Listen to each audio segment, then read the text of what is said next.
Primeiro, eu preciso saber se a população sabe o que é o Poder Judiciário. Essa é a primeira questão que eu coloco. Porque a população normalmente confunde o Executivo, as atividades próprias do Executivo, como a polícia, por exemplo, a própria Secretaria de Segurança, a Secretaria Penitenciária, todas as atividades do Executivo, confunde o Ministério Público, confunde o Procurador com o Judiciário.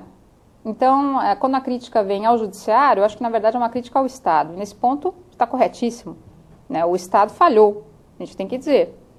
Mas não só o Poder Judiciário, todos os entes que compõem o Estado, todos os poderes falharam. Falhou o Legislativo porque não aprovou as leis que estão em discussão desde 2001. Falhou o Executivo porque foi deficiente na forma de repressão que lhe cabe.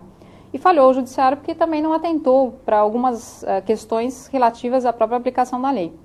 Então, eu recebo essa crítica muito mais como uma crítica ao próprio Estado do que ao Poder Judiciário especificamente. Eu acho que nesse momento, quando existe uma crise, a tendência é sempre ficar procurando a falha no quintal alheio, né? E eu acho que a gente tem que fazer o contrário, procurar a falha no seu próprio quintal, veja onde você errou, né? E nesse sentido, o Instituto tem uma preocupação grande em promover esse debate, porque é fundamental que os juízes façam uma reflexão também e encontrem pontos que podem ser alterados, que podem contribuir para que a situação não se repita ou que esse problema seja debelado. Evidentemente que a gente não vai deixar de fazer crítica à atuação dos outros, porque nós temos consciência também de onde estão os outros defeitos, onde estão os outros fatores que contribuem para a situação. Então, eu entenderia essa pesquisa desta forma. Tá certo. De outro lado agora, o juiz, o desembargador, o promotor de justiça, o advogado, eles se tornaram alvos em potencial dessas organizações criminosas. E nós sabemos que o Estado não tem um aparato suficiente para garantir a segurança. No Estado de São Paulo, salvo engano, são quase 2.000 juízes e quase 2.000 promotores. Como que o promotor, como juiz, como desembargador, pode se proteger dessas organizações criminosas? Olha, eu digo o seguinte, o risco ele está inerente na nossa função. Quando cada um optou por uma dessas carreiras, ele já sabia que ele corria determinada parcela de risco, né? O que acontece é que nós estamos vivendo uma situação completamente nova, porque o crime organizado, da forma como ele está se manifestando, com esse nível de organização e de atuação, até então não se tinha visto, pelo menos não no estado de São Paulo. O que eu acho que é fundamental, primeiro, é uma questão de consciência. As pessoas precisam se conscientizar que o momento hoje é outro. A gente não está mais lidando com pequenos criminosos, com criminosos eventuais, ou com os criminosos que estão preocupados exclusivamente com a sua atuação criminosa para o seu proveito particular. A partir do momento em que surge uma criação, uma organização criminosa, eles têm uma preocupação de ataque ao Estado, institucionalizado, praticamente, dentro da organização. E o primeiro passo para que as pessoas se protejam, aqueles que estão que são o alvo imediato dessas ações, é primeiro tomar consciência que a situação é essa, que nós não estamos mais numa realidade como a que existia. Então é preciso mudar algumas coisas. Mas não só as autoridades precisam tomar consciência, a população precisa tomar consciência. Então, é preciso que se saiba que hoje, quando vai se ingressar dentro de um prédio do Poder Judiciário, vai se passar por um detetor de metal. Isso causa algum constrangimento? Causa, mas é um constrangimento necessário. É preciso que se saiba que se apitar, ele vai ter que voltar, tirar os objetos e passar novamente. E isso causa um constrangimento? Causa. A gente está limitando, estou lendo liberdade, mas isso é necessário. É preciso que se tenha essa consciência.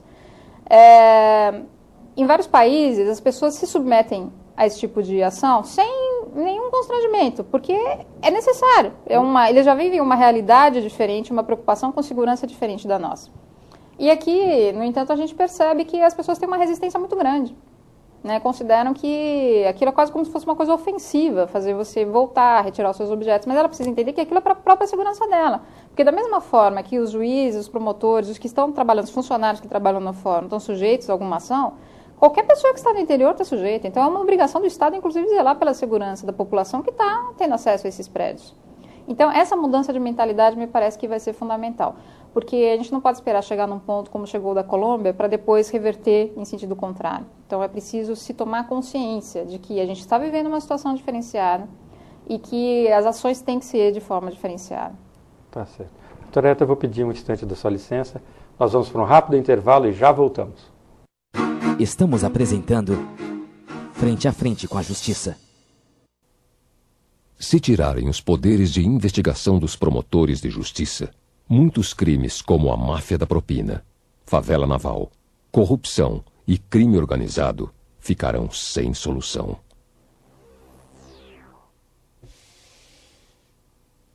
Onde tem Ministério Público, não tem mistério.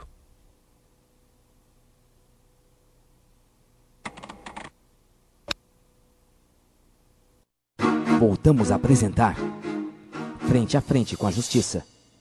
Estamos de volta com Frente a Frente com a Justiça, na data de hoje, trazendo uma entrevista com a doutora Herta Palermo, presidente do Instituto Paulista dos Magistrados. Doutora Herta, é possível compatibilizar a vontade popular que exige punição cada vez mais justa, ou decisão judicial cada vez mais justa, com a morosidade do Poder Judiciário? Isso acho que é o grande dilema de todos os processualistas. É como garantir a justiça das decisões e um prazo de duração que seja adequado. Porque a gente considera que sem uma rapidez mínima na prestação jurisdicional, ela deixa de ser efetiva. Olha, eu acho que isso é possível. A gente tem conhecimento de outros sistemas jurídicos que funcionam bem, que têm uma agilidade maior. Agora, todos os sistemas, isso é preciso que se diga também, têm suas mazelas. Então, a gente considerar que nos Estados Unidos é muito mais rápido, o processo, a pessoa já fica presa, responde presa, e imediatamente tem uma resposta à atuação. Sim, mas ele também é um sistema que também tem as suas mazelas, tem o risco das decisões inadequadas. O que eu acho, e que acho também é quase um consenso, o que a gente precisa é reduzir a possibilidade de recursos. Porque não tem cabimento num processo se admitir 10, 20 recursos para se chegar ao final a uma decisão.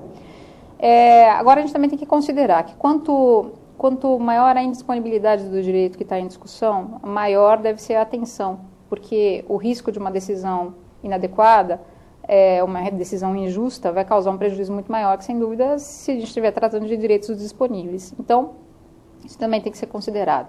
Especificamente no caso do direito penal,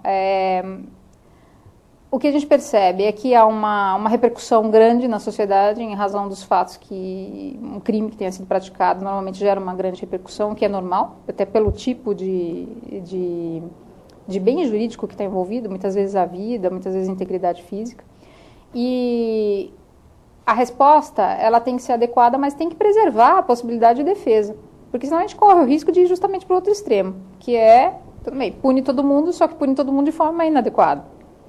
Esse é um grande dilema. Eu acho que a gente não vai escapar de uma reforma processual penal para tentar solucionar essa questão. Não há como. O nosso sistema não permite, porque há tantas manobras jurídicas que podem ser feitas que acabam praticamente inviabilizando. Quando chega o momento da punição, aquilo já passou tanto tempo que já não tem mais sentido se falar. Tudo bem, vai ocorrer a punição, mas a realidade já está praticamente transformada.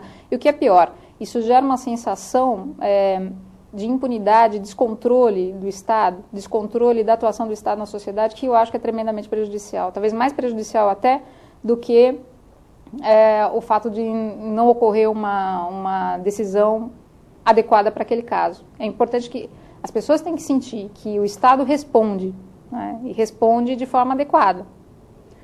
E não é só a questão de uma resposta rápida, mas ela tem que ser uma resposta adequada, uma resposta justa.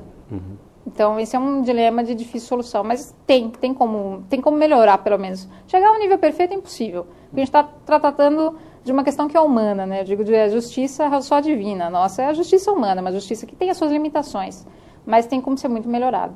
E o outro lado da moeda, doutora Herta? Como manter esse quadro de funcionários, em especial juízes e desembargadores, motivados diante de um número infindável de processos? Isso é uma grande dificuldade. Sem dúvida, porque também os juízes e os funcionários são humanos e eles estão sujeitos a uma pressão diária, né? Talvez muito mais os funcionários do que os juízes, porque